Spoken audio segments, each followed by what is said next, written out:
That's a beast, gang. That's a beast right there. That is a beast.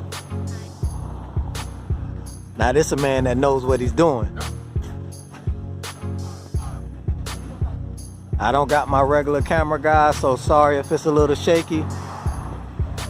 But I'm here at Superior Muffler and Barbers in Orlando, Florida. And this man has some beast mode cars out here. No lie, beast mode.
But I'm just gonna show you guys exactly what the work looks like. He did a great job, and as you can see there, the tip is welded on, then it follows that bend, then it goes back into the factory exhaust where the muffler was cut from on both sides, and it's very extremely symmetrical, guys. I mean, look at that.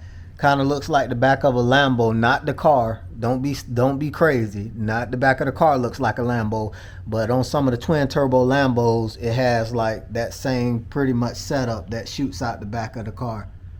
You know, if you for you guys that have the right type of mind to imagine what I'm talking about. But yeah, he did a great job. And here's some bonus footage I wanted to show you guys. I'm gonna put this bonus footage up of the owner's car. It's actually a he races it at the racetrack on Saturdays, so I'm gonna start going out on Saturdays to the racetrack. He races out in Orlando, drag racing, and he has a LS swapped Dodge Challenger. And it's, oh my god, it's a beast, and it's a turbo. It has a single large turbo on it, guys. So I'm finna put this bonus footage up right now for you to see it.